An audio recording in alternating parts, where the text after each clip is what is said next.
بسم الله الرحمن الرحيم. ألف لام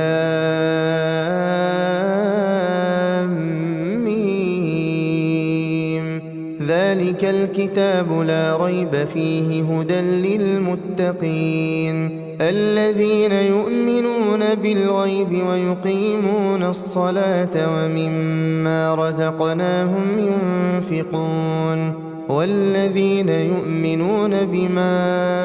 أنزل إليك وما أنزل من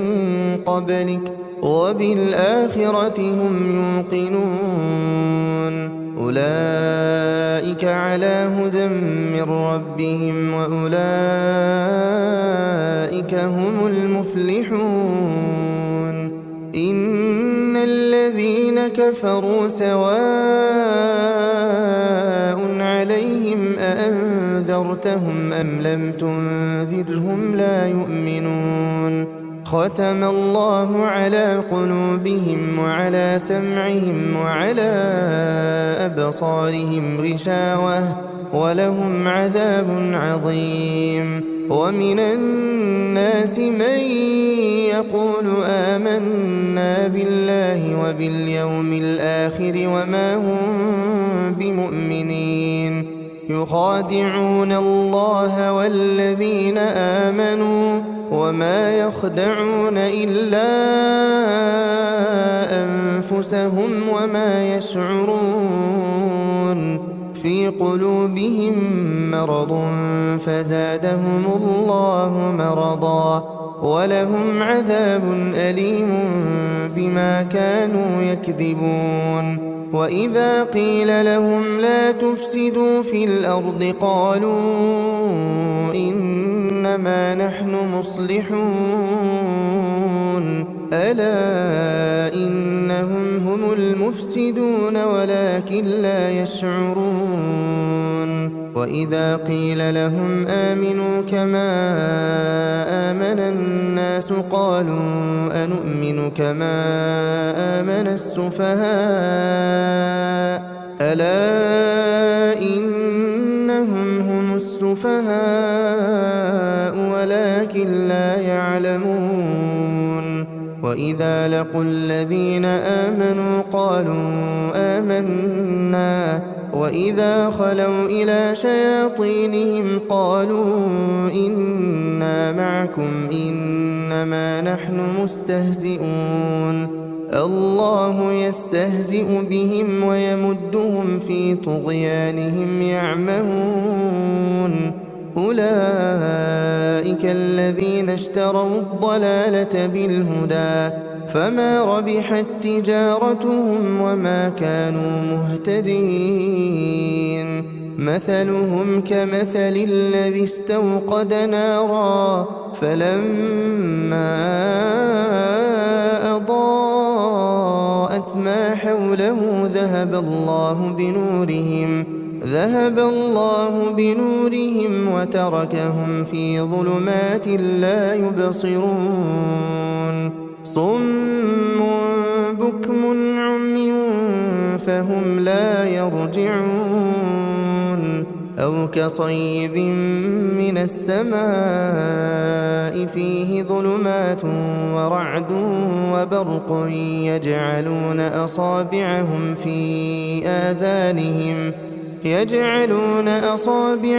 في آذانهم من الصواعق حذر الموت والله محيط بالكافرين. يكاد البرق يخطف أبصارهم كلما أضاء لهم مشوا فيه وإذا أظلم عليهم قاموا ولو شاء الله لذهب بسمعهم وأبصارهم إن الله على كل شيء قدير. يا أيها الناس اعبدوا ربكم الذي خلقكم والذين من قبلكم لعلكم تتقون. الذي جعل لكم الأرض فراشا والسماء بناء وأنزل من السماء ماء فأخرج به من الثمرات رزقا لكم فلا تجعلوا لله أندادا وأنتم تعلمون وإن كنتم في ريب مما نزلنا على عبدنا فأتوا بسورة من مثله وادعوا شهداءكم من دون الله إن كنتم صادقين فإن لم تفعلوا ولن تفعلوا فاتقوا النار التي وقودها الناس والحجارة أعدت للكافرين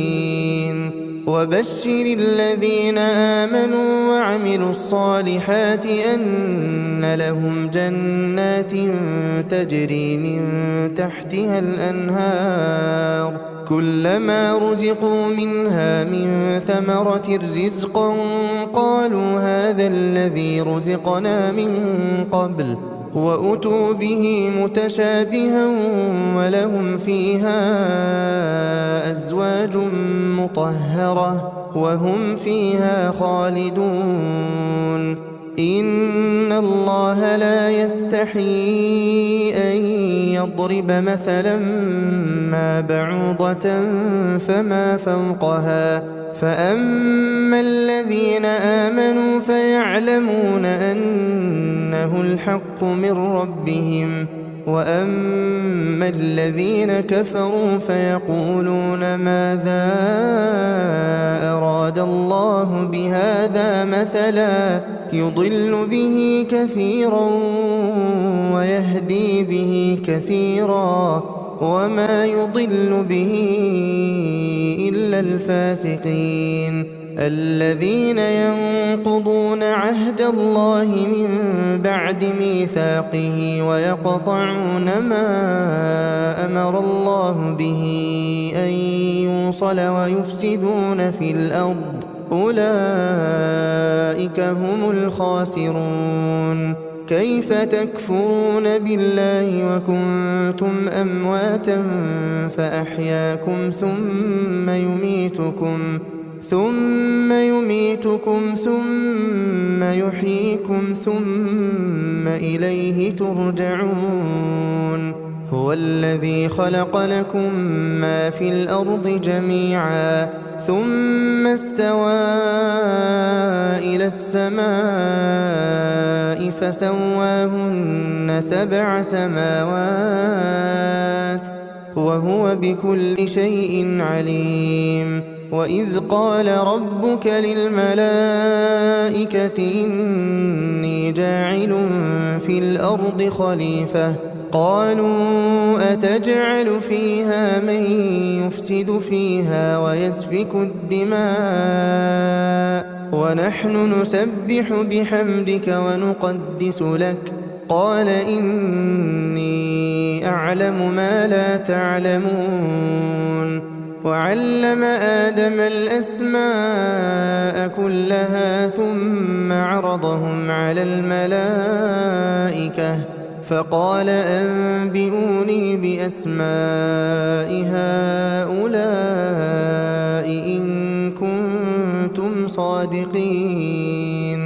قالوا سبحانك لا علم لنا إلا ما علمتنا إنك أنت العليم الحكيم قال يا آدم أنبئهم بأسمائهم فلما أنبأهم بأسمائهم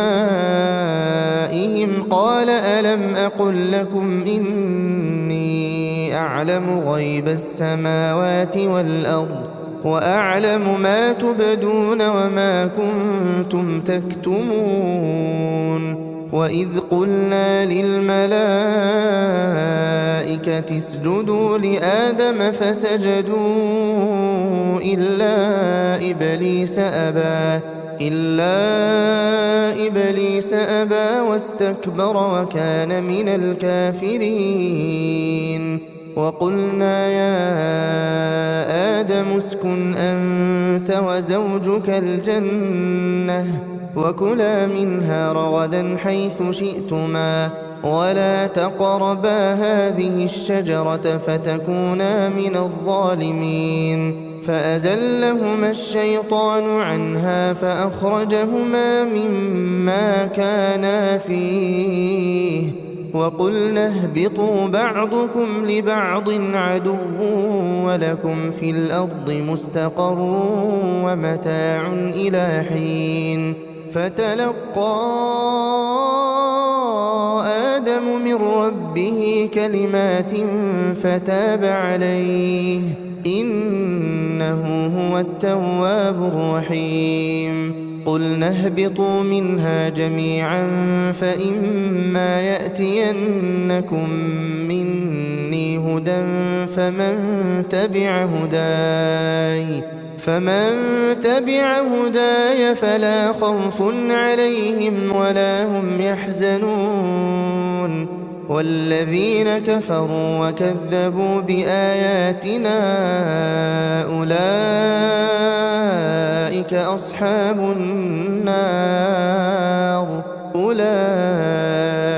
أصحاب النار هم فيها خالدون. يا بني إسرائيل اذكروا نعمتي التي أنعمت عليكم وأوفوا بعهدي أوف بعهدكم وإياي فارهبون. وآمنوا بما أنزلت مصدقا لما معكم ولا تكونوا أول كافر به ولا تشتروا بآياتي ثمنا قليلا وإياي فاتقون. ولا تلبسوا الحق بالباطل وتكتموا الحق وأنتم تعلمون. وأقيموا الصلاة وآتوا الزكاة واركعوا مع الراكعين. أتأمرون الناس بالبر وتنسون أنفسكم وأنتم تتلون الكتاب أفلا تعقلون. واستعينوا بالصبر والصلاة وإنها لكبيرة إلا على الخاشعين الذين يظنون أنهم ملاقو ربهم وأنهم إليه راجعون. يا بني إسرائيل اذكروا نعمتي التي أنعمت عليكم وأني فضلتكم على العالمين. واتقوا يوما لا تجزي نفس عن نفس شيئا ولا يقبل منها شفاعة ولا يؤخذ منها عدل ولا هم ينصرون. وإذ نجيناكم من آل فرعون يسومونكم سوء العذاب يذبحون أبناءكم ويستحيون نساءكم وفي ذلكم بلاء من ربكم عظيم. وإذ فرقنا بكم البحر فأنجيناكم وأغرقنا آل فرعون وأنتم تنظرون. وإذ واعدنا موسى 40 ليلة ثم اتخذتم العجل من بعده وأنتم ظالمون ثم عفونا عنكم من بعد ذلك لعلكم تشكرون. وإذ آتينا موسى الكتاب والفرقان لعلكم تهتدون وإذ قال موسى لقومه يا قوم إنكم ظلمتم أنفسكم باتخاذكم العجل فتوبوا إلى بارئكم فاقتلوا أنفسكم ذلكم خير لكم عند بارئكم فتاب عليكم إنه هو التواب الرحيم وإذ قلتم يا موسى لن نؤمن لك حتى نرى الله جهرة فأخذتكم الصاعقة وأنتم تنظرون ثم بعثناكم من بعد موتكم لعلكم تشكرون وظللنا عليكم الغمام وأنزلنا عليكم المن والسلوى كلوا من طيبات ما رزقناكم وما ظلمونا ولكن كانوا أنفسهم يظلمون وإذ قلنا ادخلوا هذه القرية فكلوا منها حيث شئتم رغدا وادخلوا الباب سجدا وقولوا حطة نغفر لكم خطاياكم وسنزيد المحسنين فبدل الذين ظلموا قولا غير الذي قيل لهم فأنزلنا على الذين ظلموا رجزا من السماء بما كانوا يفسقون وإذ استسقى موسى لقومه فقلنا اضرب بعصاك الحجر فانفجرت منه 12 عينا قد علم كل أناس مشربهم كلوا واشربوا من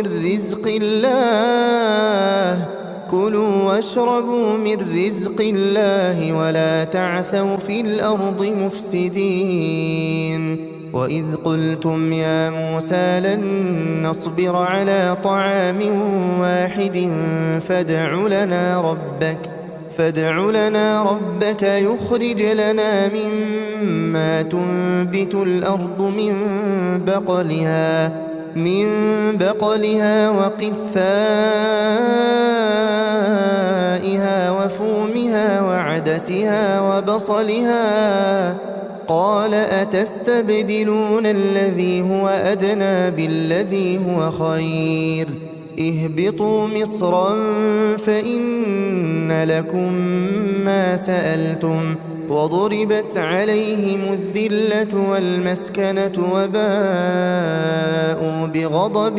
من الله ذلك بأنهم كانوا يكفرون بآيات الله ويقتلون النبيين بغير الحق ذلك بما عصوا وكانوا يعتدون إن الذين آمنوا والذين هادوا والنصارى والصابئين من آمن بالله واليوم الآخر وعمل صالحا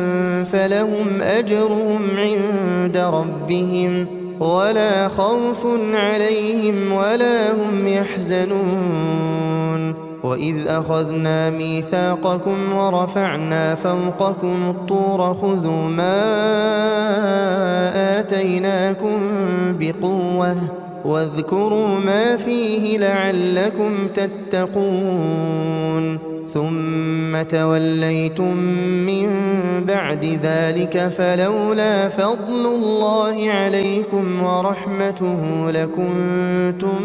من الخاسرين ولقد علمتم الذين اعتدوا منكم في السبت فقلنا لهم كونوا قردة خاسئين فجعلناها نكالا لما بين يديها وما خلفها وموعظة للمتقين. وإذ قال موسى لقومه إن الله يأمركم أن تذبحوا بقرة قالوا أتتخذنا هزوا قال أعوذ بالله أن أكون من الجاهلين. قالوا ادع لنا ربك يبين لنا ما هي قال إنه يقول إنها بقرة لا فارض ولا بكر عوان بين ذلك فافعلوا ما تؤمرون. قالوا ادع لنا ربك يبين لنا ما لونها قال إنه يقول إنها بقرة صفراء فاقع لونها تسر الناظرين. قالوا ادع لنا ربك يبين لنا ما هي إن البقرة شابه علينا وإنا إن شاء الله لمهتدون. قال إنه يقول إنها بقرة لا ذلول تثير الأرض ولا تسقي الحرث مسلمة لا شية فيها. قالوا الآن جئت بالحق فذبحوها وما كادوا يفعلون. وإذ قتلتم نفسا فادارأتم فيها والله مخرج ما كنتم تكتمون. فقلنا اضربوه ببعضها كذلك يحيي الله الموتى ويريكم آياته لعلكم تعقلون. ثم قست قلوبكم من بعد ذلك فهي كالحجارة أو أشد قسوة وإن من الحجارة لما يتفجر منه الأنهار وإن منها لما يشقق فيخرج منه الماء وإن منها لما يهبط من خشية الله وما الله بغافل عما تعملون. أفتطمعون أن يؤمنوا لكم وقد كان فريق منهم يسمعون كلام الله ثم يحرفونه من بعد ما عقلوه وهم يعلمون. وإذا لقوا الذين آمنوا قالوا آمنا وإذا خلا بعضهم إلى بعض قالوا أتحدثونهم بما فتح الله عليكم ليحاجوكم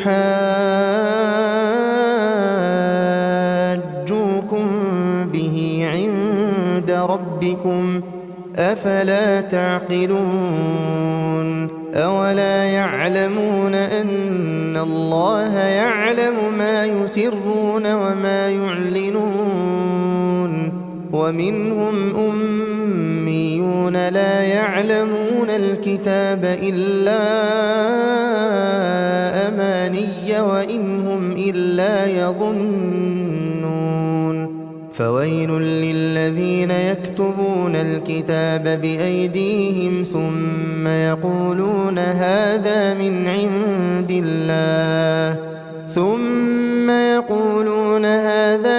عند الله ليشتروا به ثمنا قليلا فويل لهم مما كتبت أيديهم وويل لهم مما يكسبون. وقالوا لن تمسنا النار إلا أياما معدودة معدودة قل أتخذتم عند الله عهدا فلن يخلف الله عهده أم تقولون على الله ما لا تعلمون بلى من كسب سيئة وأحاطت به خطيئته فأولئك أصحاب النار هم فيها خالدون والذين آمنوا وعملوا الصالحات أولئك أصحاب الجنة هم فيها خالدون وإذ أخذنا ميثاق بني إسرائيل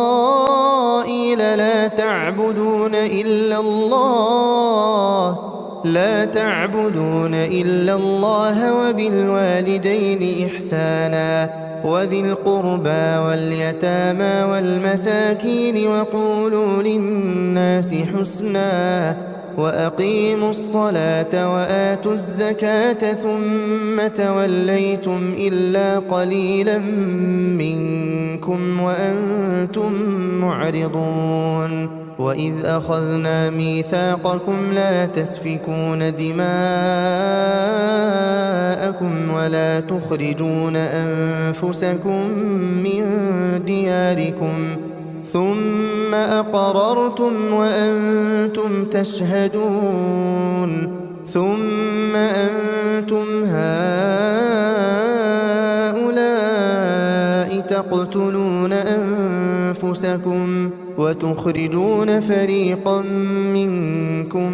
من ديارهم تظاهرون عليهم بالإثم والعدوان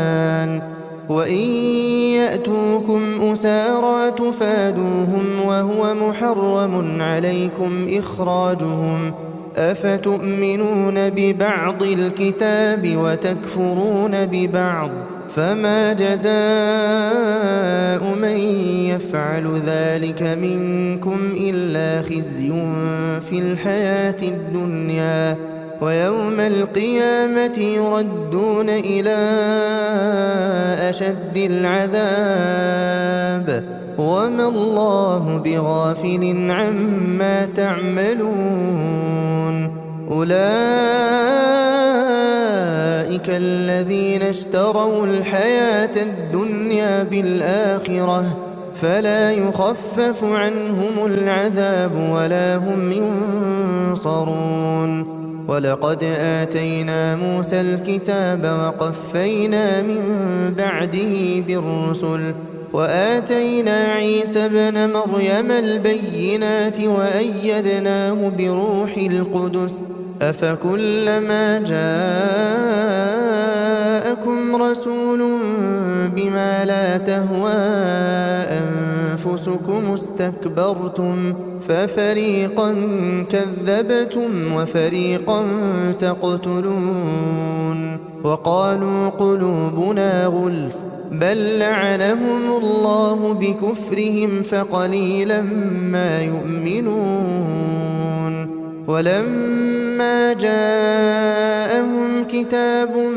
من عند الله مصدق لما معهم وكانوا من قبل يستفتحون على الذين كفروا فلما جاءهم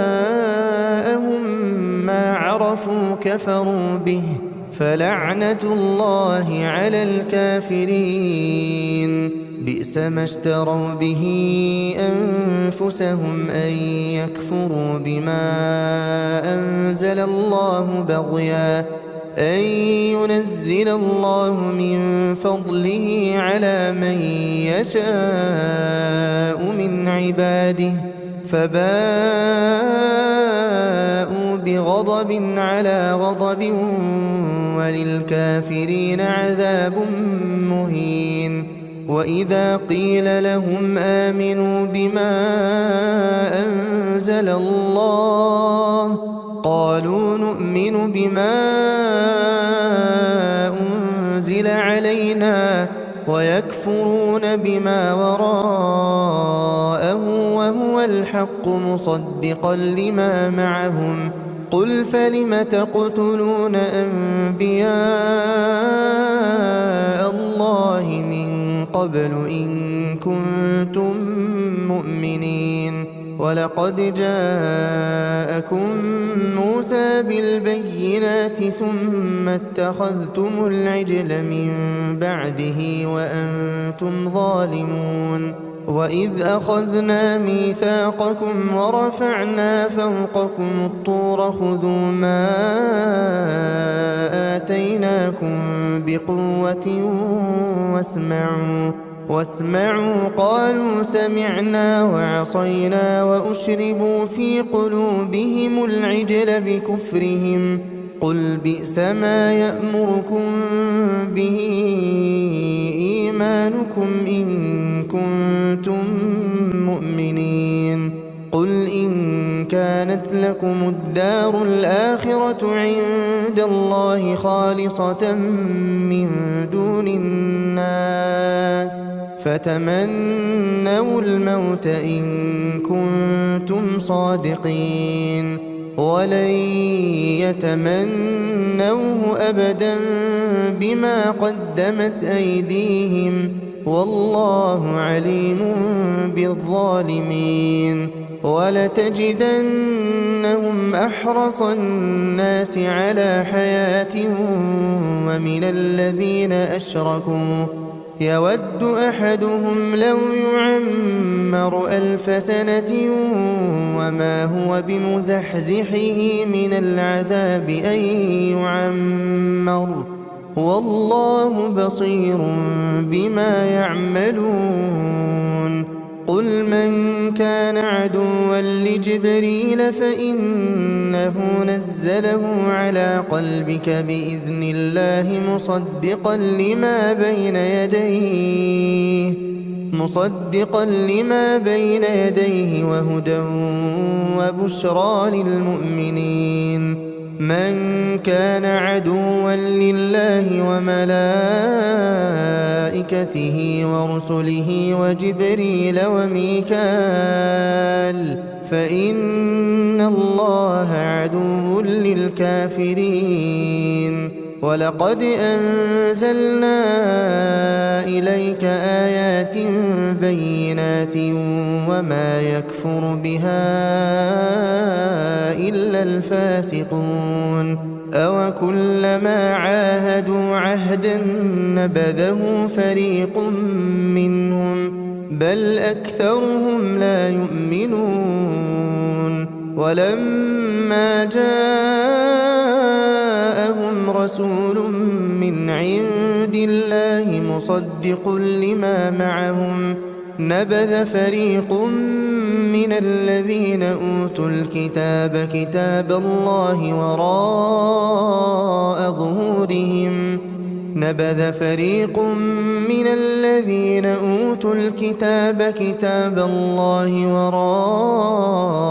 ظهورهم كأنهم لا يعلمون.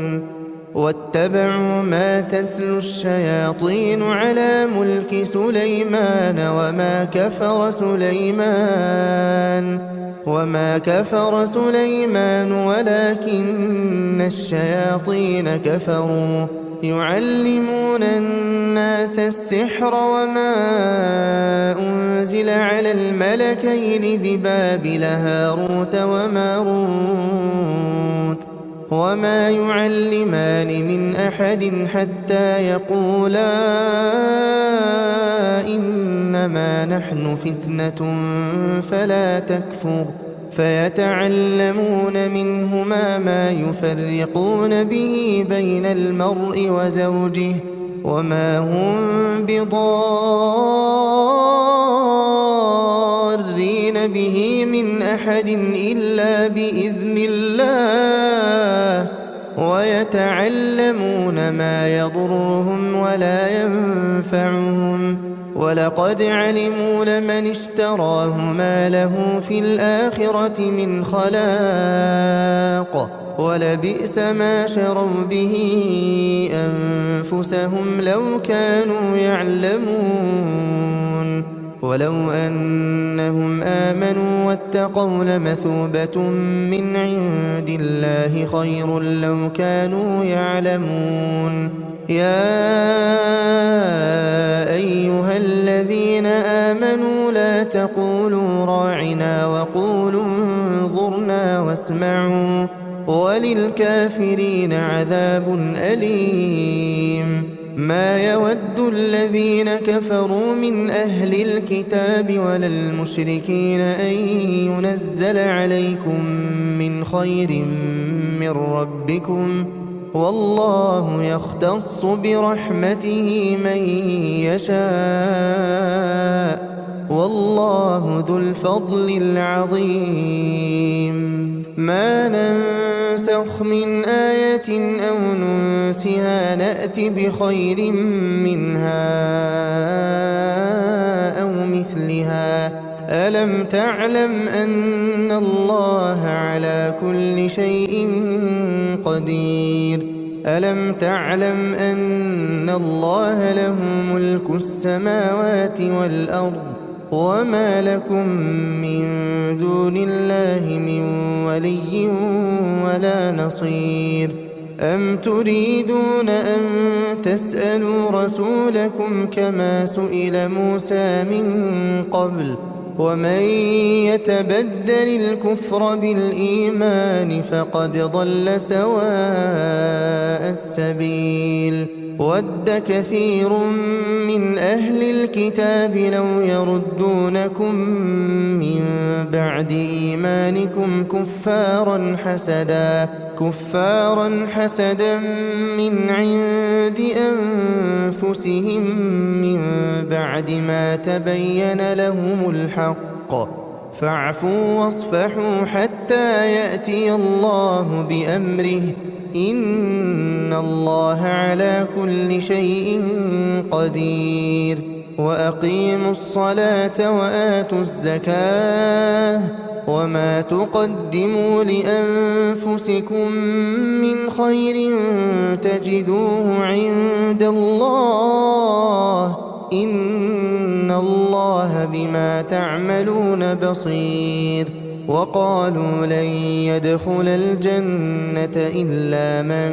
كان هودا أو نصارى تلك أمانيهم قل هاتوا برهانكم إن كنتم صادقين بلى من أسلم وجهه لله وهو محسن فله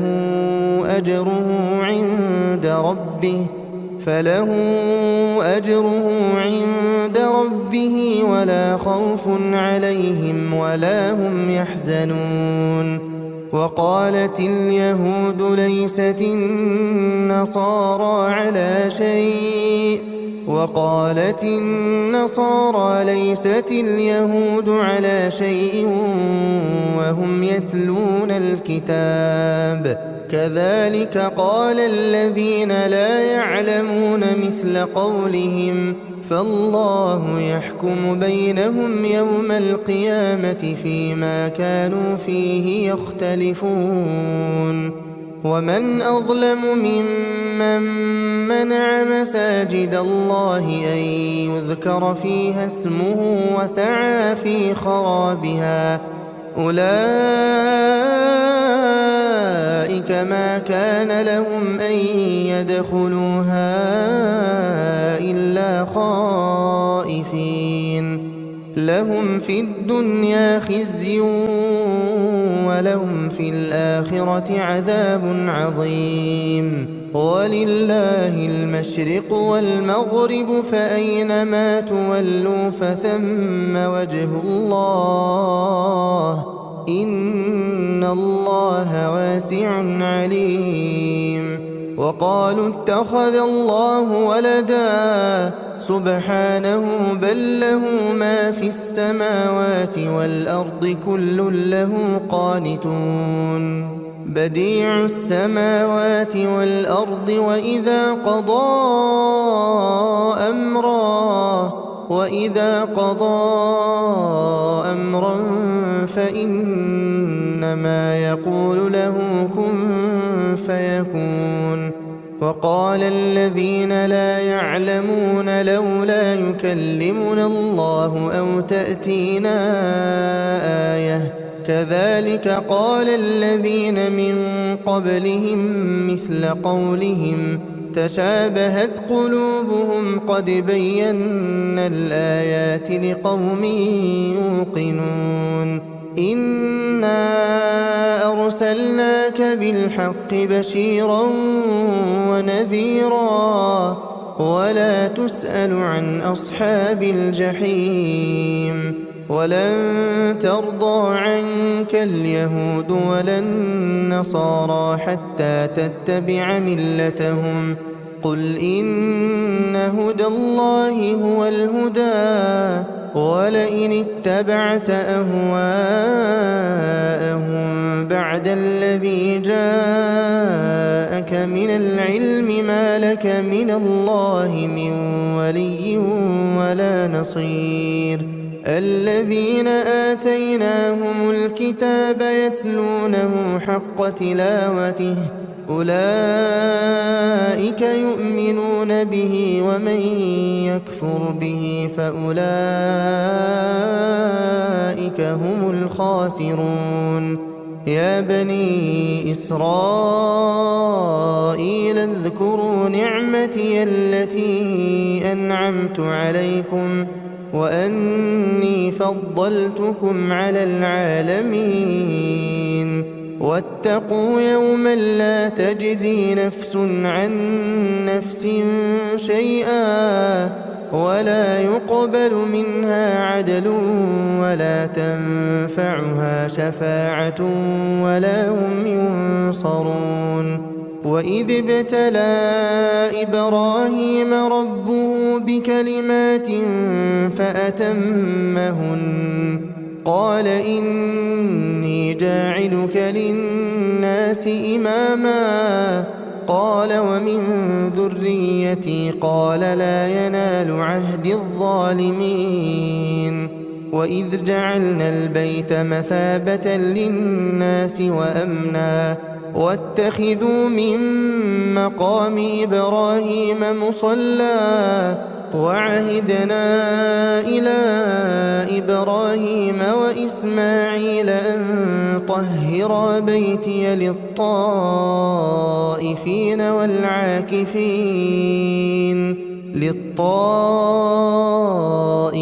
والعاكفين والركع السجود. وإذ قال إبراهيم رب اجعل هذا بلدا آمنا وارزق أهله من الثمرات من آمن منهم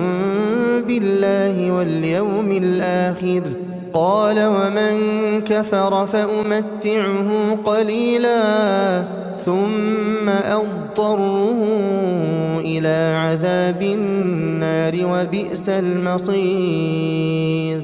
وإذ يرفع إبراهيم القواعد من البيت وإسماعيل ربنا تقبل منا إنك أنت السميع العليم. ربنا واجعلنا مسلمين لك ومن ذريتنا أمة مسلمة لك وأرنا مناسكنا وتب علينا إنك أنت التواب الرحيم. ربنا وابعث فيهم رسولا منهم يتلو عليهم آياتك ويعلمهم الكتاب والحكمة ويزكيهم إنك أنت العزيز الحكيم. ومن يرغب عن ملة إبراهيم إلا من سفه نفسه ولقد اصطفيناه في الدنيا وإنه في الآخرة لمن الصالحين إذ قال له ربه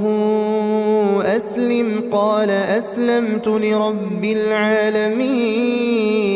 ووصى بها إبراهيم بنيه ويعقوب يا بني إن الله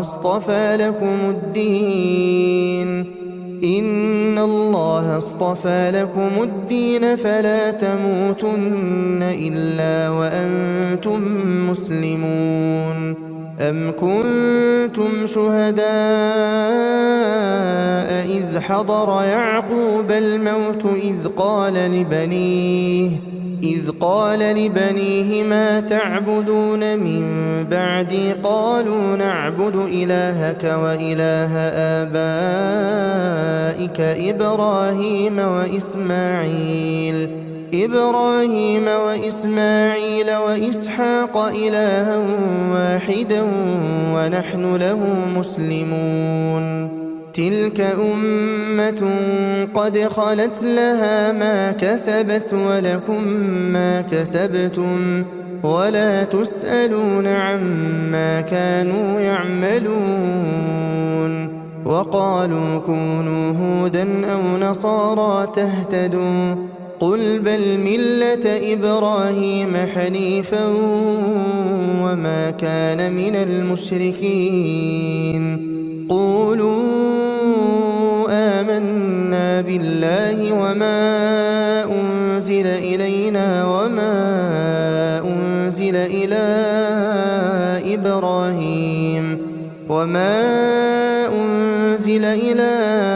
إبراهيم وإسماعيل وإسحاق ويعقوب والأسباط وما أوتي موسى وعيسى وما أوتي النبيون من ربهم لا نفرق بين أحد منهم ونحن له مسلمون فإن آمنوا بمثل ما آمنتم به فقد اهتدوا وإن تولوا فإنما هم في شقاق فسيكفيكهم الله وهو السميع العليم صبغة الله ومن أحسن من الله صبغة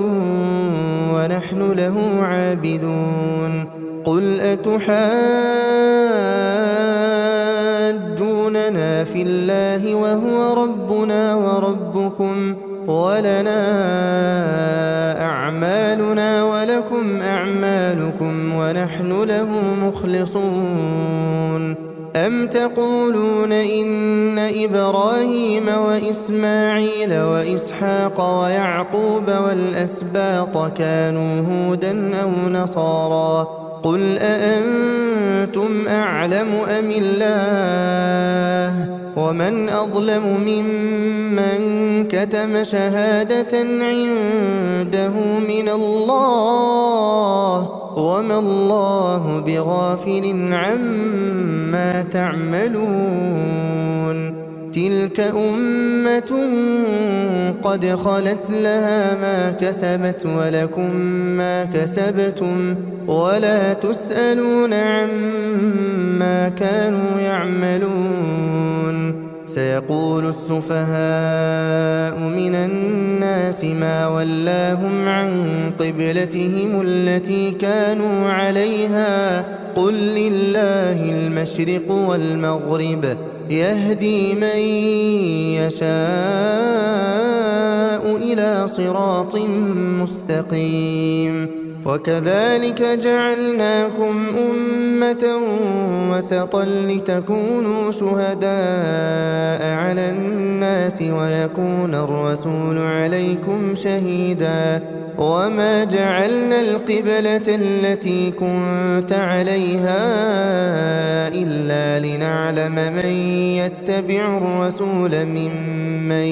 ينقلب على عقبيه وإن كانت لكبيرة إلا على الذين هدى الله وما كان الله ليضيع إيمانكم إن الله بالناس لرءوف رحيم قد نرى تقلب وجهك في السماء فلنولينك قبلة ترضاها فول وجهك شطر المسجد الحرام وحيث ما كنتم فولوا وجوهكم شطره وإن الذين أوتوا الكتاب ليعلمون أنه الحق من ربهم وما الله بغافل عما يعملون ولئن أتيت الذين أوتوا الكتاب بكل آية ما تبعوا قبلتك وما أنت بتابع قبلتهم وما بعضهم بتابع قبلة بعض ولئن اتبعت أهواءهم من بعد ما جاءك من العلم إنك إذا لمن الظالمين الذين آتيناهم الكتاب يعرفونه كما يعرفون أبناءهم وإن فريقا منهم ليكتمون الحق وهم يعلمون الحق من ربك فلا تكونن من الممترين ولكل وجهة هو موليها فاستبقوا الخيرات أينما تكونوا يأت بكم الله جميعا إن الله على كل شيء قدير ومن حيث خرجت فول وجهك شطر المسجد الحرام وإنه للحق من ربك وما الله بغافل عما تعملون ومن حيث خرجت فول وجهك شطر المسجد الحرام وحيث ما كنتم فولوا وجوهكم شطره لئلا يكون للناس عليكم حجة إلا الذين ظلموا منهم فلا تخشوهم واخشوني ولأتم نعمتي عليكم ولعلكم تهتدون كما أرسلنا فيكم رسولا منكم يتلو عليكم آياتنا ويزكيكم ويعلمكم الكتاب والحكمة ويعلمكم ما لم تكونوا تعلمون فاذكروني أذكركم واشكروا لي ولا تكفرون يا أيها الذين آمنوا استعينوا بالصبر والصلاة إن الله مع الصابرين ولا تقولوا لمن يقتل في سبيل الله أموات بل أحياء ولكن لا تشعرون ولنبلونكم بشيء من الخوف والجوع ونقص من الأموال والأنفس والثمرات وبشر الصابرين الذين إذا أصابتهم مصيبة قالوا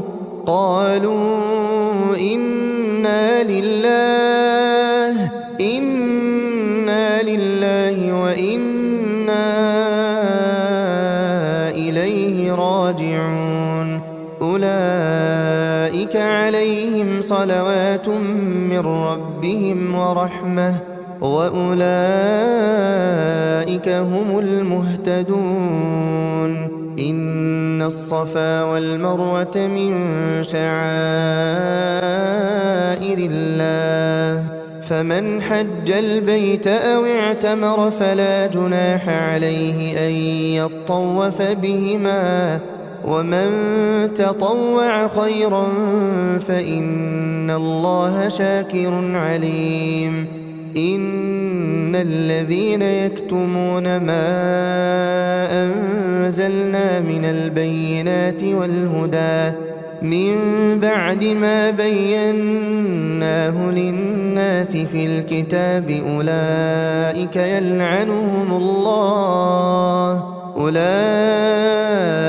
يلعنهم الله ويلعنهم اللاعنون إلا الذين تابوا وأصلحوا وبينوا فأولئك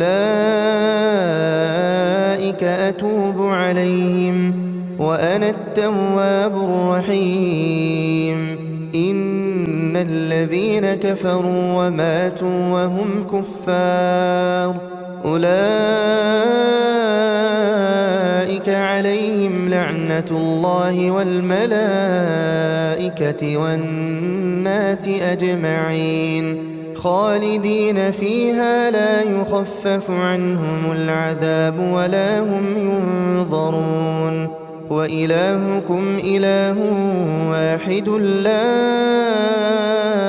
إله إلا هو الرحمن الرحيم إن في خلق السماوات والأرض واختلاف الليل والنهار والفلك التي تجري في البحر بما ينفع الناس وما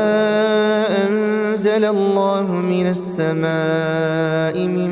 ماء فأحيا به الأرض بعد موتها وبث فيها من كل دابة وتصريف الرياح والسحاب المسخر بين السماء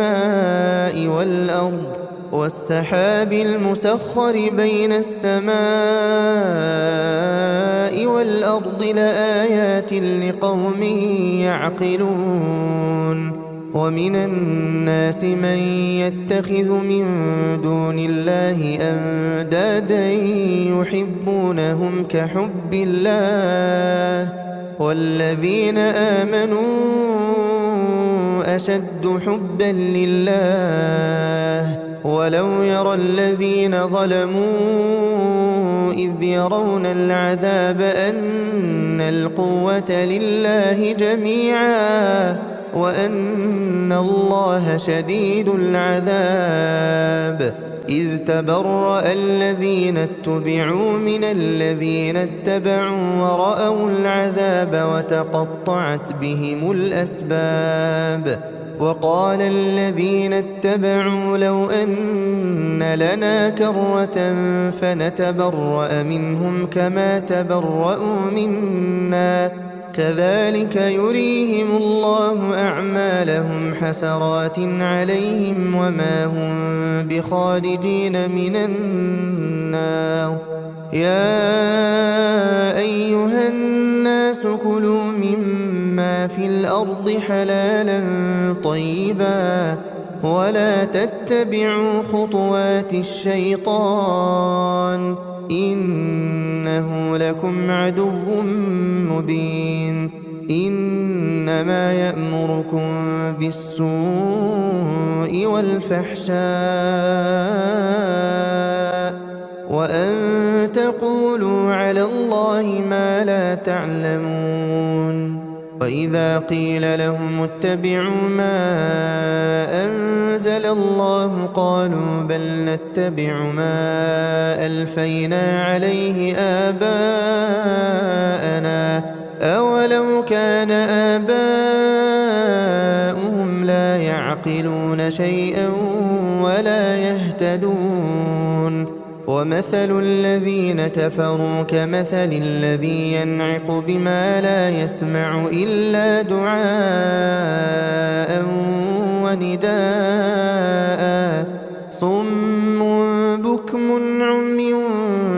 فهم لا يعقلون يا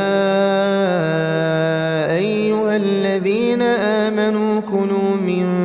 طيبات ما رزقناكم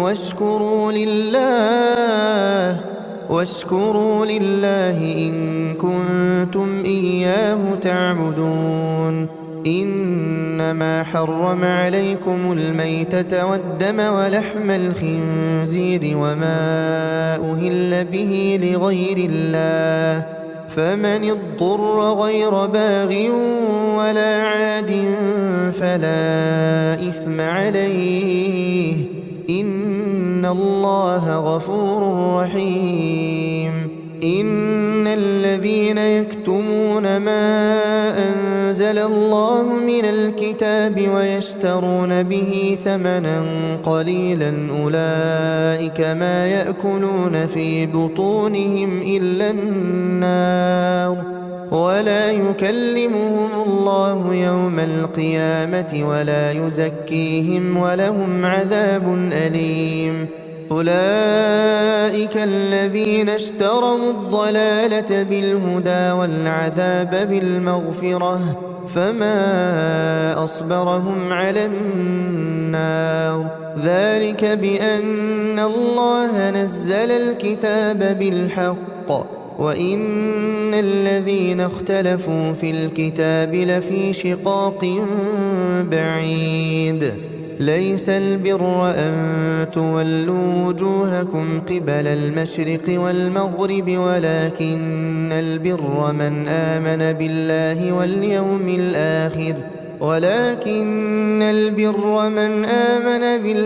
واليوم الآخر والملائكة والكتاب والنبيين، وآتى المال على حبه ذوي القربى واليتامى والمساكين وابن السبيل والسائلين وفي الرقاب، وأقام الصلاة وآتى الزكاة، والموفون بعهدهم إذا عاهدوا، والصابرين في البأساء والضراء وحين البأس، أولئك الذين صدقوا وأولئك هم المتقون. يا أيها الذين آمنوا كتب عليكم القصاص في القتلى، الحر بالحر والعبد بالعبد والأنثى بالأنثى، فمن عفي له من أخيه شيء فاتباع بالمعروف وأداء إليه بإحسان، ذلك تخفيف من ربكم ورحمة، فمن اعتدى بعد ذلك فله عذاب أليم. ولكم في القصاص حياة يا أولي الألباب لعلكم تتقون. كتب عليكم إذا حضر أحدكم الموت إن ترك خيرا الوصية للوالدين والأقربين بالمعروف حقا على المتقين، فمن بدله بعدما سمعه فإنما إثمه على الذين يبدلونه، إن الله سميع عليم. فمن خاف من موص جنفا أو إثما فأصلح بينهم فلا إثم عليه، إن الله غفور رحيم. يا أيها الذين آمنوا كتب عليكم الصيام كما كتب على الذين من قبلكم لعلكم تتقون، أياما معدودات، فمن كان منكم مريضا أو على سفر فعدة من أيام أخر، وعلى الذين يطيقونه فدية طعام مسكين، فمن تطوع خيرا فهو خير له، وأن تصوموا خير لكم إن كنتم تعلمون. شهر رمضان الذي أنزل فيه القرآن هدى للناس وبينات من الهدى والفرقان فمن شهد منكم الشهر فليصمه ومن كان مريضا أو على سفر فعدة من أيام أخر يريد الله بكم اليسر ولا يريد بكم العسر ولتكملوا العدة ولتكبروا الله على ما هداكم ولعلكم تشكرون وإذا سألك عبادي عني فإني قريب أجيب دعوة الداع إذا دعان فليستجيبوا لي وليؤمنوا بي لعلهم يرشدون أحل لكم ليلة الصيام الرفث إلى نسائكم هن لباس لكم وأنتم لباس لهن علم الله أنكم كنتم تختانون أنفسكم فتاب عليكم وعفى عنكم فالآن باشروهن وابتغوا ما كتب الله لكم وكلوا واشربوا حتى يتبين لكم الخيط الأبيض من الخيط الأسود من الفجر ثم أتموا الصيام إلى الليل ولا تباشروهن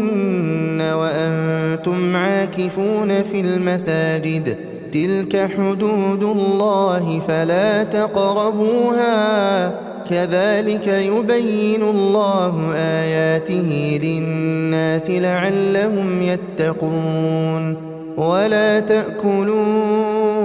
أموالكم بينكم بالباطل وتدلوا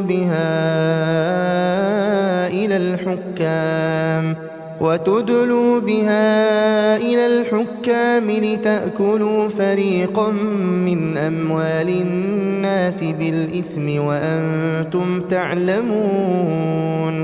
يسألونك عن الأهلة قل هي مواقيت للناس والحج وليس البر بأن تأتوا البيوت من ظهورها ولكن البر من اتقى وأتوا البيوت من أبوابها واتقوا الله لعلكم تفلحون وقاتلوا في سبيل الله الذين يقاتلونكم ولا تعتدوا إن الله لا يحب المعتدين واقتلوهم حيث ثقفتموهم وأخرجوهم من حيث أخرجوكم والفتنة أشد من القتل ولا تقاتلوهم عند المسجد الحرام حتى يقاتلوكم فيه فإن قاتلوكم فاقتلوهم كذلك جزاء الكافرين فإن انتهوا فإن الله غفور رحيم وقاتلوهم حتى لا تكون فتنة ويكون الدين لله فإن انتهوا فلا عدوان إلا على الظالمين الشهر الحرام بالشهر الحرام والحرمات قصاص فمن اعتدى عليكم فاعتدوا عليه بمثل ما اعتدى عليكم واتقوا الله واعلموا أن الله مع المتقين وأنفقوا في سبيل الله ولا تلقوا بأيديكم إلى التهلكة وأحسنوا إن الله يحب المحسنين وأتموا الحج والعمرة لله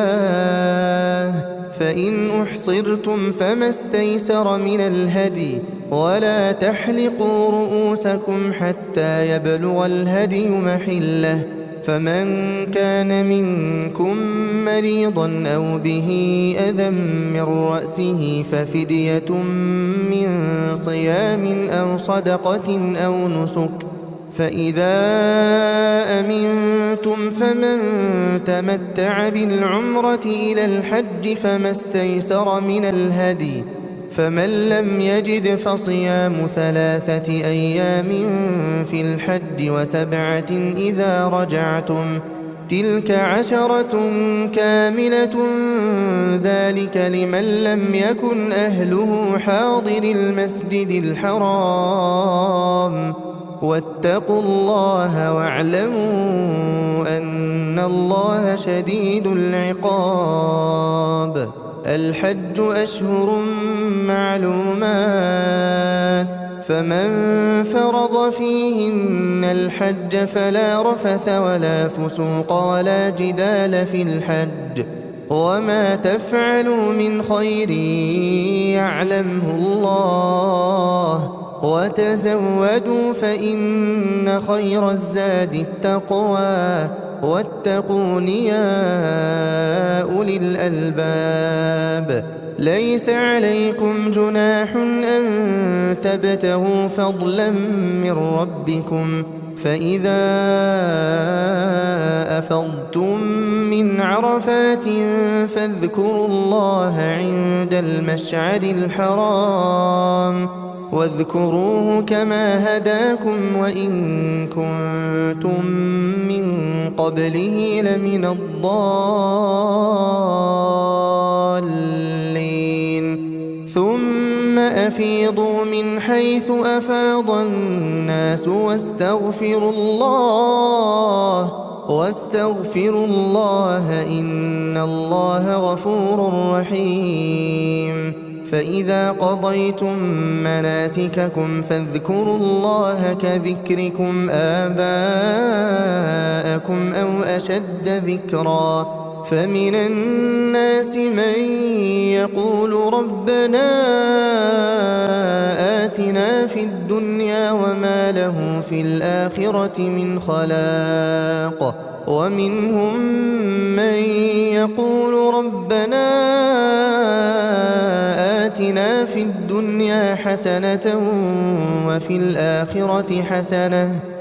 الآخرة حسنة وقنا عذاب النار. أولئك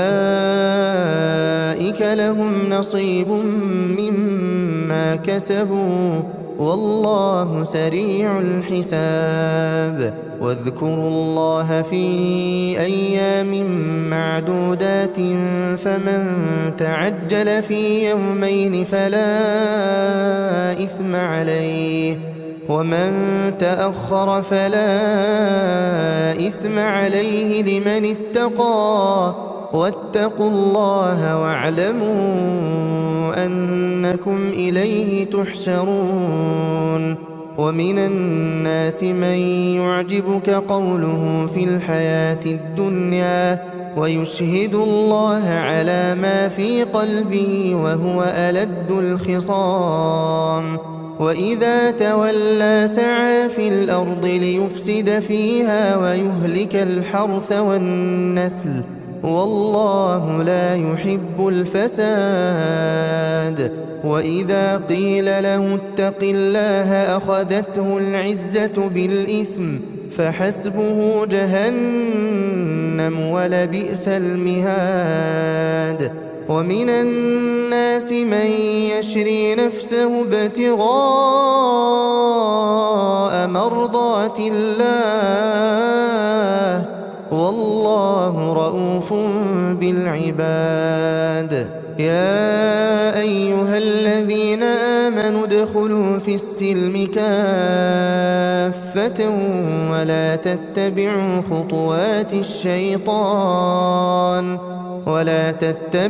خطوات الشيطان إنه لكم عدو مبين. فإن زللتم من بعد ما جاءتكم البينات فاعلموا أن الله عزيز حكيم. هل ينظرون إلا أن يأتيهم الله في ظلل من الغمام والملائكة وقضي الأمر وإلى الله ترجع الأمور سل بني إسرائيل كم آتيناهم من آية بينة ومن يبدل نعمة الله من بعد ما جاءته فإن الله شديد العقاب زين للذين كفروا الحياة الدنيا ويسخرون من الذين آمنوا والذين اتقوا فوقهم يوم القيامة والله يرزق من يشاء بغير حساب كان الناس أمة واحدة فبعث الله النبيين مبشرين ومنذرين وأنزل معهم الكتاب بالحق ليحكم بين الناس فيما اختلفوا فيه وما اختلف فيه إلا الذين أوتوه من بعد ما جاءتهم البينات بغيا بينهم فهدى الله الذين آمنوا لما اختلفوا فيه من الحق بإذنه والله يهدي من يشاء إلى صراط مستقيم أم حسبتم أن تدخلوا الجنة ولما يأتكم مثل الذين خلوا من قبلكم مستهم البأساء والضراء وزلزلوا حتى يقول الرسول والذين آمنوا معه متى نصر الله ألا إن نصر الله قريب يسألونك ماذا ينفقون قل ما أنفقتم من خير فللوالدين والأقربين واليتامى والمساكين وابن السبيل وما تفعلوا من خير فإن الله به عليم كتب عليكم القتال وهو كره لكم وعسى أن تكرهوا شيئا وهو خير لكم وعسى أن تحبوا شيئا وهو شر لكم والله يعلم وأنتم لا تعلمون يسألونك عن الشهر الحرام قتال فيه قل قتال فيه كبير وصد عن سبيل الله وكفر به والمسجد الحرام وإخراج أهله منه أكبر عند الله والفتنة أكبر من القتل ولا يزالون يقاتلونكم حتى يردوكم عن دينكم إن استطاعوا ومن يرتدد منكم عن دينه فيمت وهو كافر فأولئك حبطت أعمالهم في الدنيا والآخرة وأولئك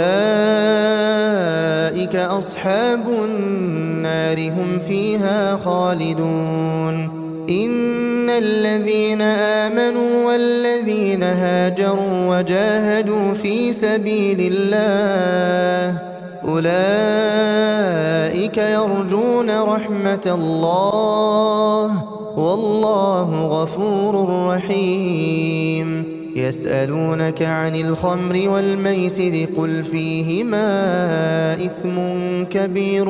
ومنافع للناس وإثمهما أكبر من نفعهما ويسألونك ماذا ينفقون قل العفو كذلك يبين الله لكم الآيات لعلكم تتفكرون في الدنيا والآخرة. ويسألونك عن اليتامى قل إصلاح لهم خير وإن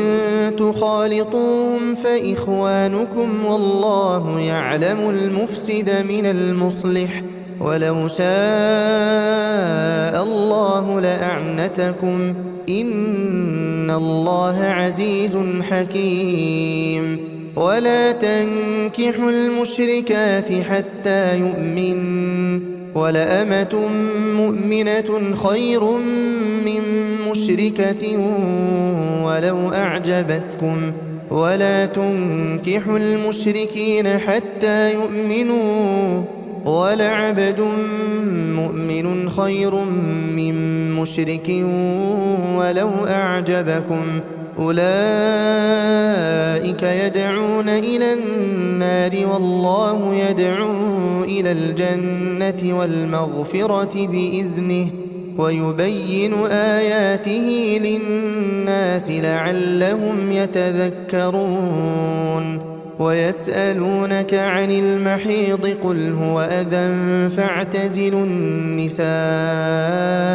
في المحيض ولا تقربوهن حتى يطهرن فإذا تطهرن فأتوهن من حيث أمركم الله إن الله يحب التوابين ويحب المتطهرين. نساؤكم حرث لكم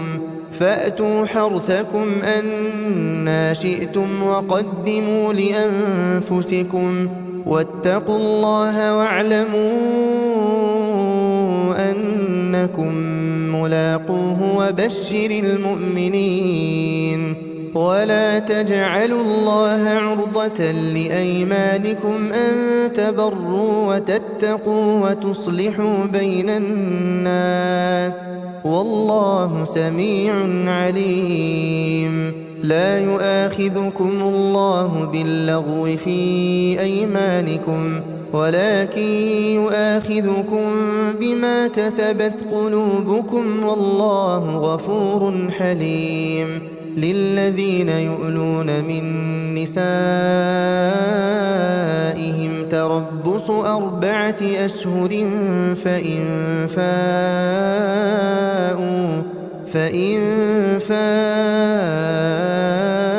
فإن الله غفور رحيم. وإن عزموا الطلاق فإن الله سميع عليم. والمطلقات يتربصن بأنفسهن 3 قروء ولا يحل لهن أن يكتمن ما خلق الله في أرحامهن إن كن يؤمن بالله واليوم الآخر وبعولتهن أحق بردهن في ذلك إن أرادوا إصلاحا ولهن مثل الذي عليهن بالمعروف وللرجال عليهن درجة والله عزيز حكيم. الطلاق 2 فإمساك بمعروف أو تسريح بإحسان ولا يحل لكم أن تأخذوا مما آتيتموهن شيئا إلا أن يخافا ألا يقيما حدود الله فإن خفتم ألا يقيما حدود الله فلا جناح عليهما فيما افتدت به تلك حدود الله فلا تعتدوها ومن يتعد حدود الله فأولئك هم الظالمون. فإن طلقها فلا تحل له من بعد حتى تنكح زوجا غيره فإن طلقها فلا جناح عليهما أن يتراجعا إن ظنا أن يقيما حدود الله، وتلك حدود الله يبينها لقوم يعلمون. وإذا طلقتم النساء فبلغن أجلهن فأمسكوهن بمعروف أو سرحوهن بمعروف، ولا تمسكوهن ضرارا لتعتدوا، ومن يفعل ذلك فقد ظلم نفسه. ولا تتخذوا آيات الله هزوا، واذكروا نعمة الله عليكم وما أنزل عليكم من الكتاب والحكمة يعظكم به، واتقوا الله واعلموا أن الله بكل شيء عليم. وإذا طلقتم النساء فبلغن أجلهن فلا تعضلوهن أن ينكحن أزواجهن إذا تراضوا بينهم بالمعروف، ذلك يوعظ به من كان منكم يؤمن بالله واليوم الآخر، ذلكم أزكى لكم وأطهر، والله يعلم وأنتم لا تعلمون. والوالدات يرضعن أولادهن حولين كاملين لمن أراد أن يتم الرضاعة، وعلى المولود له رزقهن وكسوتهن بالمعروف، لا تكلف نفس إلا وسعها، لا تضار والدة بولدها ولا مولود له بولده، وعلى الوارث مثل ذلك، فإن أرادا فصالا عن تراض منهما وتشاور فلا جناح عليهما. وإن أردتم أن تسترضعوا أولادكم فلا جناح عليكم إذا سلمتم ما آتيتم بالمعروف، واتقوا الله واعلموا أن الله بما تعملون بصير. والذين يتوفون منكم ويذرون أزواجا يتربصن بأنفسهن 4 أشهر وعشرا، فإذا بلغن أجلهن فلا جناح عليكم فيما فعلن في أنفسهن بالمعروف، والله بما تعملون خبير. ولا جناح عليكم فيما عرضتم به من خطبة النساء أو أكننتم في أنفسكم، علم الله أنكم ستذكرونهن ولكن لا تواعدوهن سرا إلا أن تقولوا قولا معروفا، ولا تعزموا عقدة النكاح حتى يبلغ الكتاب أجله، واعلموا أن الله يعلم ما في أنفسكم فاحذروه، واعلموا أن الله غفور حليم. لا جناح عليكم إن طلقتم النساء ما لم تمسوهن أو تفرضوا لهن فريضة، ومتعوهن على الموسع قدره وعلى المقتر قدره متاعا بالمعروف حقا على المحسنين. وإن طلقتموهن من قبل أن تمسوهن وقد فرضتم لهن فريضة فنصف ما فرضتم إلا أن يعفون أو يعفو الذي بيده عقدة النكاح وأن تعفوا أقرب للتقوى ولا تنسوا الفضل بينكم إن الله بما تعملون بصير حافظوا على الصلوات والصلاة الوسطى وقوموا لله قانتين فإن خفتم فرجالا أو ركبانا فإذا أمنتم فاذكروا الله كما علمكم ما لم تكونوا تعلمون والذين يتوفون منكم ويذرون أزواجا وصية لأزواجهم متاعا إلى الحول غير إخراج فإن خرجن فلا جناح عليكم فيما فعلن في أنفسهن من معروف والله عزيز حكيم وللمطلقات متاع بالمعروف حقا على المتقين كذلك يبين الله لكم آياته لعلكم تعقلون ألم تر إلى الذين خرجوا من ديارهم وهم ألوف حذر الموت فقال لهم الله موتوا ثم أحياهم إن الله لذو فضل على الناس ولكن أكثر الناس لا يشكرون وقاتلوا في سبيل الله واعلموا أن الله سميع عليم من ذا الذي يقرض الله قرضا حسنا فيضاعفه له أضعافا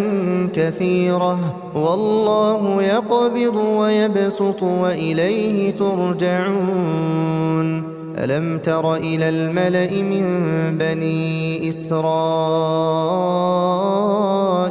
من بعد موسى إذ قالوا لنبي لهم ابعث لنا ملكا نقاتل في سبيل الله قال هل عسيتم إن كتب عليكم القتال ألا تقاتلوا قالوا وما لنا ألا نقاتل في سبيل الله وقد أخرجنا من ديارنا وأبنائنا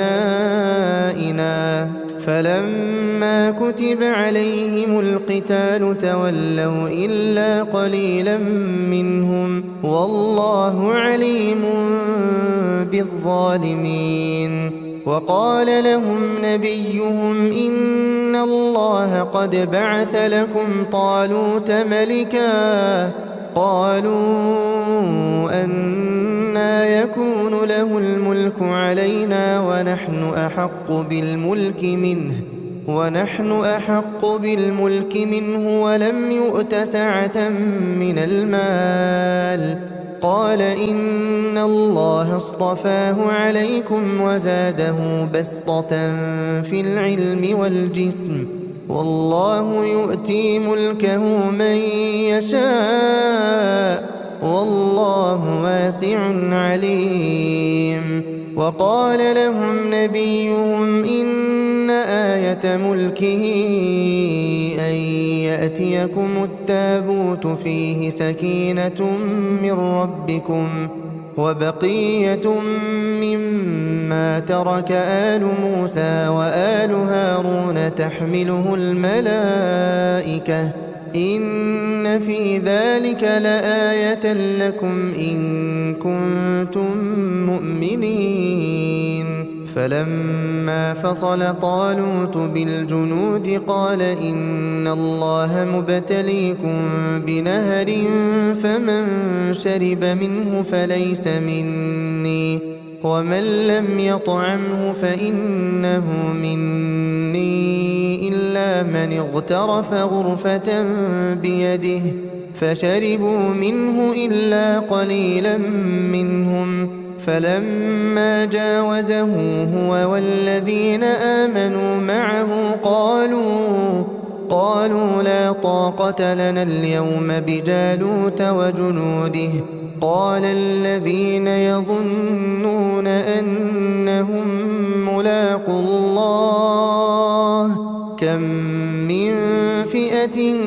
قليلة غلبت فئة كثيرة بإذن الله والله مع الصابرين.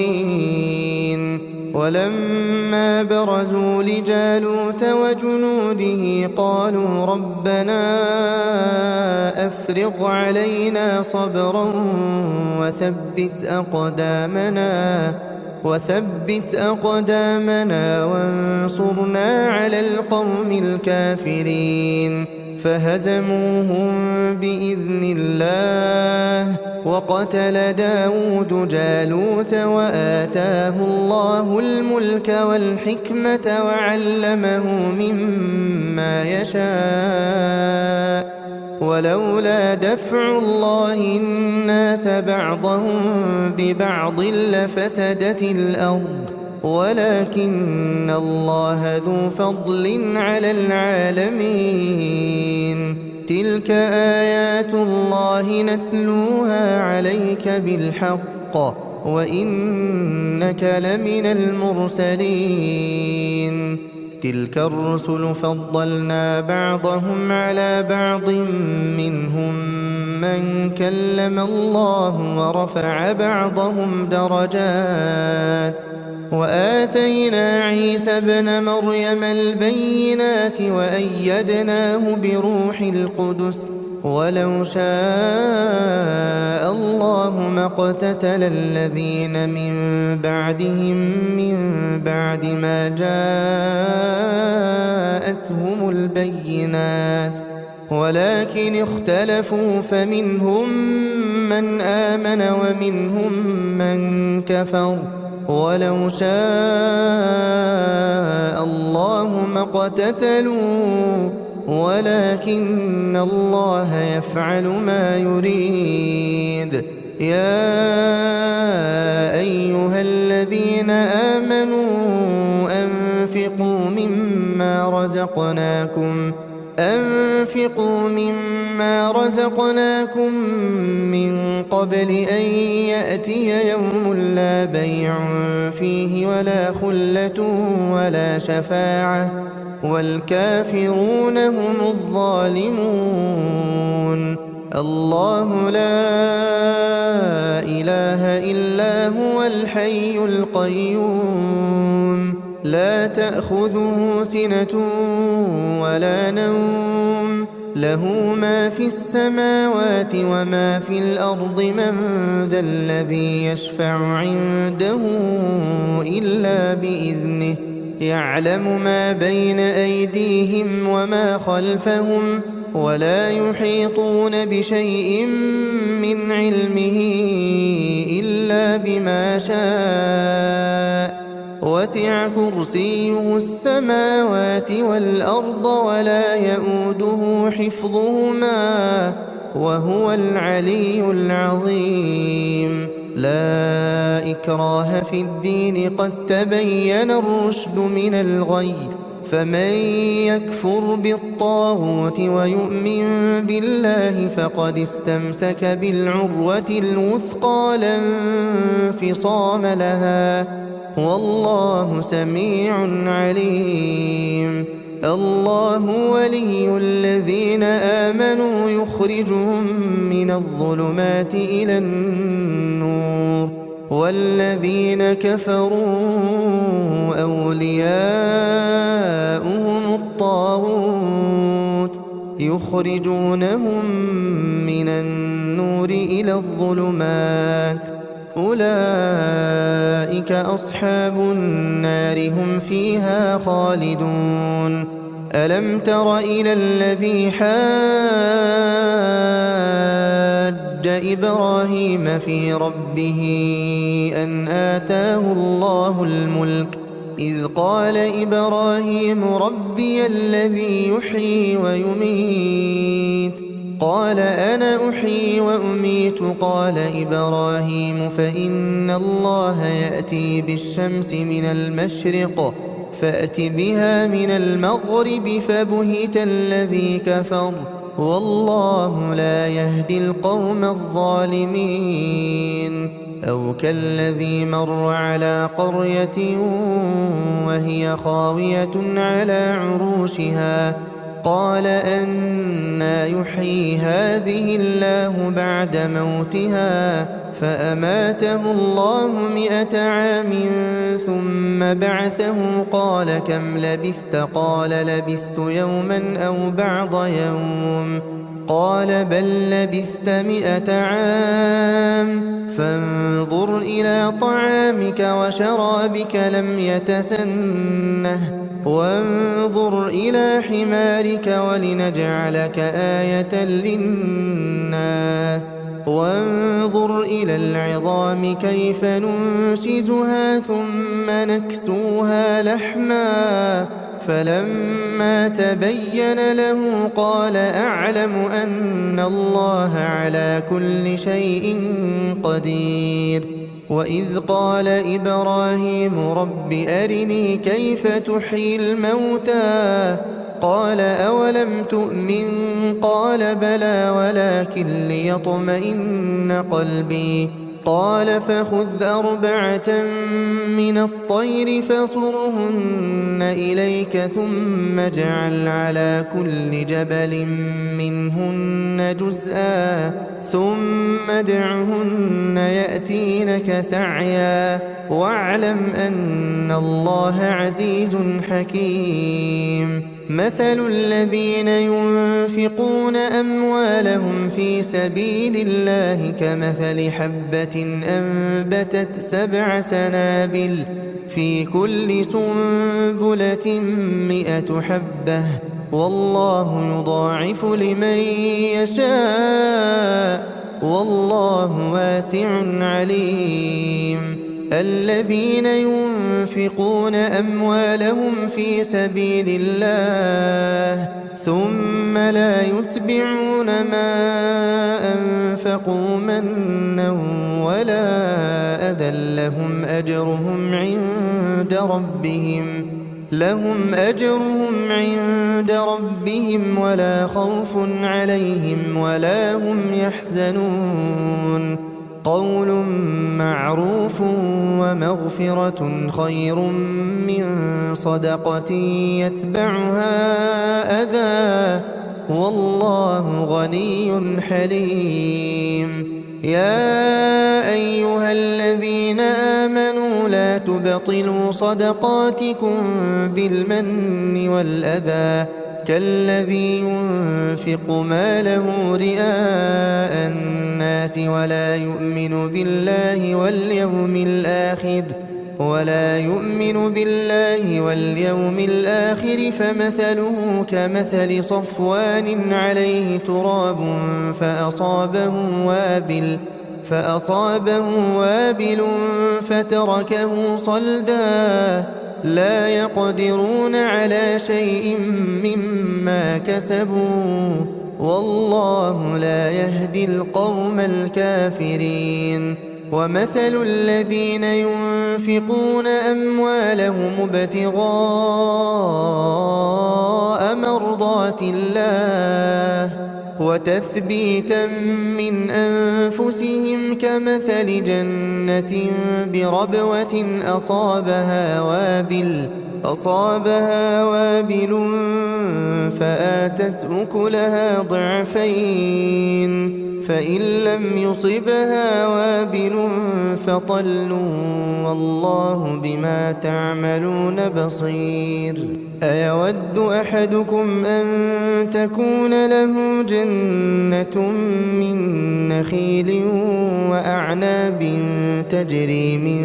تحتها الأنهار له فيها من كل الثمرات وأصابه الكبر وله ذرية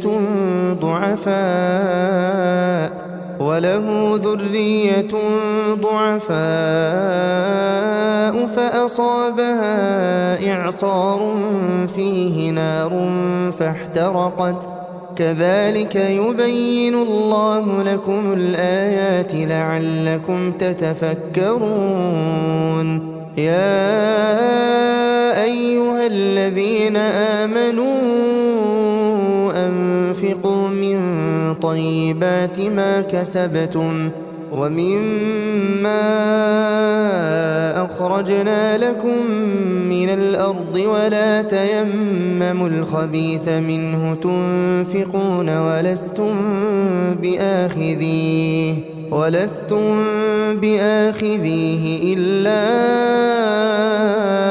أن تغمضوا فيه واعلموا أن الله غني حميد الشيطان يعدكم الفقر ويأمركم بالفحشاء والله يعدكم مغفرة منه وفضلا والله واسع عليم يؤتي الحكمة من يشاء ومن يؤت الحكمة فقد أوتي خيرا كثيرا وما يذكر إلا أولو الألباب وما أنفقتم من نفقة أو نذرتم من نذر فإن الله يعلمه وما للظالمين من أنصار إن تبدوا الصدقات فنعما هي وإن تخفوها وتؤتوها الفقراء فهو خير لكم ويكفر عنكم من سيئاتكم والله بما تعملون خبير ليس عليك هداهم ولكن الله يهدي من يشاء وما تنفقوا من خير فلأنفسكم وما تنفقون إلا ابتغاء وجه الله وما تنفقوا من خير يوفى إليكم وأنتم لا تظلمون للفقراء الذين أحصروا في سبيل الله لا يستطيعون ضربا في الأرض يحسبهم الجاهل أغنياء من التعفف تعرفهم بسيماهم لا يسألون الناس إلحافا وما تنفقوا من خير فإن الله به عليم الذين ينفقون أموالهم بالليل والنهار سرا وعلانية فلهم أجرهم عند ربهم ولا خوف عليهم ولا هم يحزنون الذين يأكلون الربا لا يقومون إلا كما يقوم الذي يتخبطه الشيطان من المس ذلك بأنهم قالوا إنما البيع مثل الربا وأحل الله البيع وحرم الربا فمن جاءه موعظة موعظة من ربه فانتهى فله ما سلف وأمره إلى الله، ومن عاد فأولئك أصحاب النار هم فيها خالدون. يمحق الله الربا ويربي الصدقات،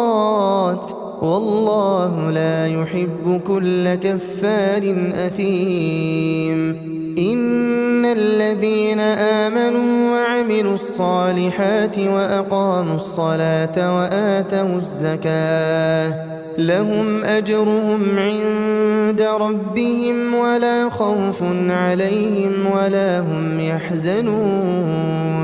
يا أيها الذين آمنوا اتقوا الله وذروا ما بقي من الربا إن كنتم مؤمنين، فإن لم تفعلوا فأذنوا بحرب من الله ورسوله، وإن تبتم فلكم رؤوس أموالكم لا تظلمون ولا تظلمون. وإن كان ذو عسرة فنظرة إلى ميسرة، وأن تصدقوا خير لكم إن كنتم تعلمون. واتقوا يوما ترجعون فيه إلى الله ثم توفى كل نفس ما كسبت وهم لا يظلمون. يا أيها الذين آمنوا إذا تداينتم بدين إلى أجل مسمى فاكتبوه، وليكتب بينكم كاتب بالعدل، ولا يأب كاتب أن يكتب كما علمه الله، فليكتب وليملل الذي عليه الحق وليتق الله ربه ولا يبخس منه شيئا، فإن كان الذي عليه الحق سفيها أو ضعيفا أو لا يستطيع أن يمل هو فليملل وليه بالعدل، واستشهدوا شهيدين من رجالكم فإن لم يكونا رجلين فرجل وامرأتان ممن ترضون من الشهداء أن تضل إحداهما فتذكر إحداهما الأخرى، ولا يأبى الشهداء إذا ما دعوا، ولا تسأموا أن تكتبوه صغيرا أو كبيرا إلى أجله، ذلكم أقسط عند الله وأقوم للشهادة وأدنى ألا ترتابوا، إلا أن تكون تجارة حاضرة تديرونها بينكم فليس عليكم جناح ألا تكتبوها، وأشهدوا إذا تبايعتم، ولا يضار كاتب ولا شهيد، وإن تفعلوا فإنه فسوق بكم، واتقوا الله ويعلمكم الله، والله بكل شيء عليم. وإن كنتم على سفر ولم تجدوا كاتبا فرهان مقبوضة، فإن أمن بعضكم بعضا فليؤدي الذي اؤتمن أمانته وليتق الله ربه، ولا تكتموا الشهادة، ومن يكتمها فإنه آثم قلبه، والله بما تعملون عليم. لله ما في السماوات وما في الأرض وإن تبدوا ما في أنفسكم أو تخفوه يحاسبكم به الله فيغفر لمن يشاء ويعذب من يشاء والله على كل شيء قدير. آمن الرسول بما أنزل إليه من ربه والمؤمنون كل آمن بالله وملائكته وكتبه ورسله لا نفرق بين أحد من رسله وقالوا سمعنا وأطعنا غفرانك ربنا وإليك المصير. لا يكلف الله نفسا إلا وسعها لها ما كسبت وعليها ما اكتسبت ربنا لا تؤاخذنا إن نسينا أو أخطأنا ربنا ولا تحمل علينا إصرا كما حملته على الذين من قبلنا ربنا ولا تحملنا ما لا طاقة لنا به واعف عنا واغفر لنا وارحمنا أنت مولانا فانصرنا على القوم الكافرين.